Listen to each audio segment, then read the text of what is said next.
L'industrie américaine du porno se retrouve bien malgré elle au devant de l'actualité. En effet, la récente découverte de la séropositivité de l'un de ses acteurs jette à nouveau le doute sur l'efficacité du seul système de dépistage et relance le débat sur l'usage obligatoire du préservatif sur les tournages.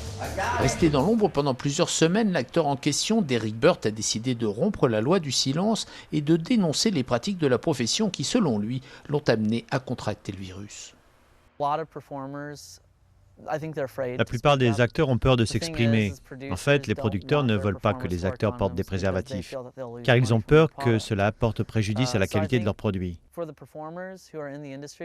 Les acteurs, eux, sont là pour gagner de l'argent, et s'ils commencent à réclamer de porter des préservatifs pendant leur scène, ils ne trouveront plus de travail. Au lendemain des déclarations publiques de Derek Burt, les services de santé de la ville de Los Angeles ont décidé de fermer la clinique du porno. Soupçonnée d'être instrumentalisée par l'industrie, AIM permettait aux acteurs de tester régulièrement leur statut sérologique. Steven Hirsch, patron du plus gros studio de la vallée, considère que la clinique jouait un rôle vital pour la santé des acteurs. Il pense aussi qu'imposer le port du préservatif sur les tournages aurait un effet inverse au but souhaité. Rendre obligatoire le port du préservatif ne va faire qu'empirer la situation. Les gens ne vont même plus faire de tests sérologiques. Ils vont aller tourner dans d'autres États, travailler sans capote et sans être testés. La réalité, c'est que ces dernières années, seulement 2 acteurs ont testé positif, alors que nous avons tourné plus de 200 000 scènes.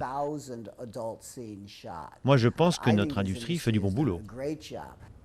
Un avis que ne partagent pas les associations de lutte contre le sida. Elles indiquent que les acteurs de films porno ont 8 à 10 fois plus de chances de contracter des maladies sexuellement transmissibles et rappellent que les lois imposant le port du préservatif sont déjà en place. La loi est claire. Dès qu'un employé prend le risque de se retrouver en contact de fluides susceptibles de le contaminer, il doit être protégé. Et dans ce cas précis, c'est avec un préservatif.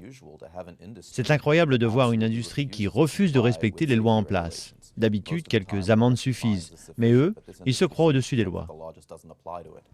Des amendes dont le montant serait donc insuffisant pour décourager les producteurs. Dans le contexte économique actuel, les dirigeants californiens hésitent peut-être à prendre le risque de perdre cette industrie florissante qui pèse aujourd'hui plus de 10 milliards de dollars par an.